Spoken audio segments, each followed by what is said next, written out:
Hello friends, now we are going to start the chapter 2 for the month of October Yojana.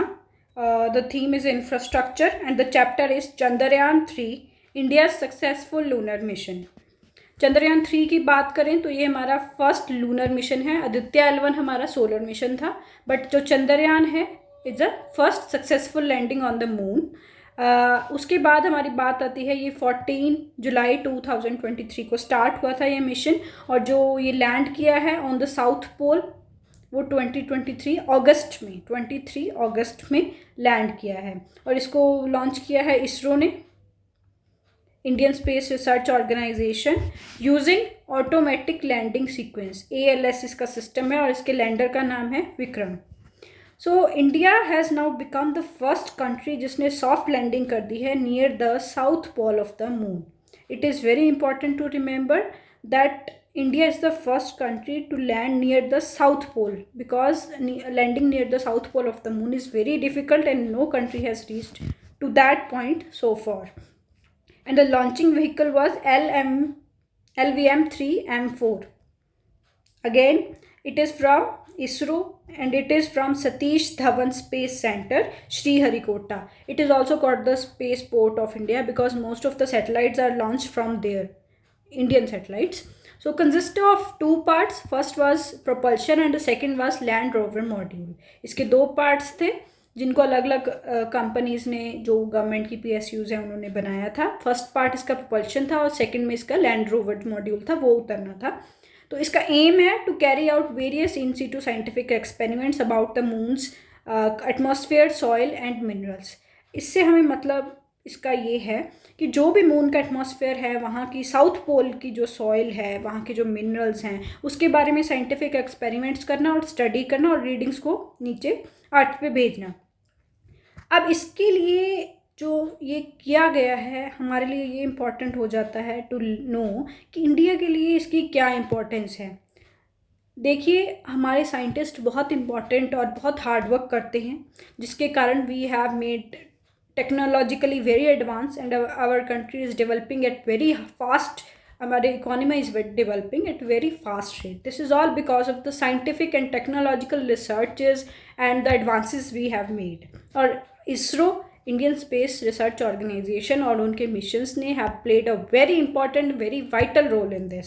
So it means a lot for India. Firstly, it is the glory to our hard work of our Indian scientist कि हमने south pole पे launch जो किया था वो successfully land हुआ है.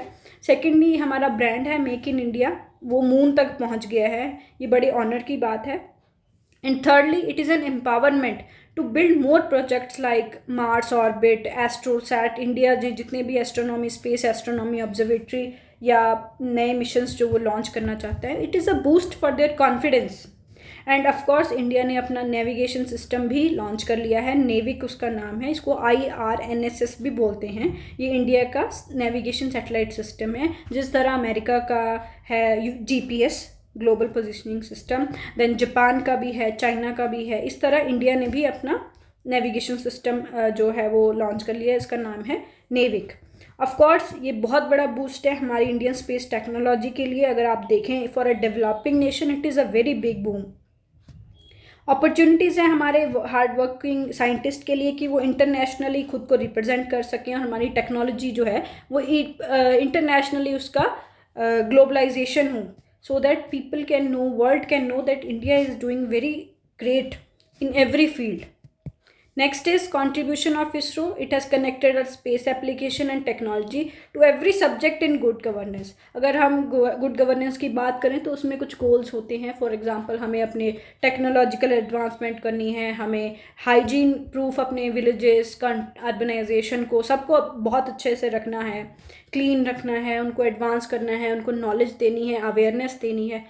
So it is very important कि टेक्नोलॉजी जो है वो सबके हाथ में हो, जो कि आज है, बट उसमें अच्छी इन्फॉर्मेशन डालना, यूज़फुल इन्फॉर्मेशन डालना, ये सब कुछ इसरो में इसका बहुत इम्पॉर्टेंट पार्ट रहा है. ऑल्सो इसमें बहुत सारे यूजेस रहे हैं एग्रीकल्चर के, इसरो के मिशंस के, वेदर में, लैंड यूज़ में, रूरल डेवलपमेंट में, क्लाइमेट स्टडीज़ में सबसे ज़्यादा. और जियो साइंसेज में हमारे मिनरल्स के एक्सट्रैक्शंस, उनका पता लगाना, उसके लिए जो टेक्नोलॉजिकल सैटेलाइट एडवांसमेंट्स हुई हैं, इंफ्रास्ट्रक्चर हमारा हुआ है फॉरेस्ट्री के लिए, कंजर्वेशन के लिए जो स्टेप्स हैं, उसमें स्पेस प्रोग्राम्स जो इसरो के रहे हैं, इंडियन स्पेस रिसर्च ऑर्गेनाइजेशंस के, they have played a very vital role.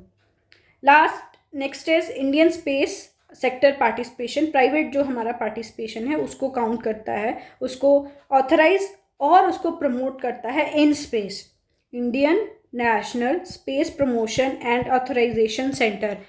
It is like authority जो परमिट करता है कौन से प्राइवेट स्टार्टअप्स और प्राइवेट कंपनीज जो हैं हमारी इंडिया की स्पेस टेक्नोलॉजी को यूज़ कर सकते हैं, बिकॉज इंडिया ने अब अलाउ कर दिया है फॉरेन इन्वेस्टमेंट्स को, प्राइवेट इन्वेस्टमेंट्स को, कि वो आकर हमारी स्पेस टेक्नोलॉजी में इन्वेस्ट कर सकते हैं। बट उसको मॉनिटर, उसको अथोराइज कौन करता है? In space. Next is ISRO अभी रिसेंटली 150 प्लस स्पेस स्टार्टअप से काम कर रहा है उनके साथ। और अब इसका गोल क्या है? What is the major goal? हम क्यों कर रहे हैं ये सब? ताकि हम इंस्पायर कर सकें, हम साइंटिफिक क्यूरियोसिटी हमारे यंग माइंड्स में उनको इनकरेज कर सकें, ताकि वो भी एक ग्लोरियस साइंटिफिक और टेक्नोलॉजिकल जर्नी का पार्ट बने और हमारी कंट्री जो है वो बहुत एडवांस करे, जैसा कि वो अभी कर रही है। That's all for the chapter 2। Thank you.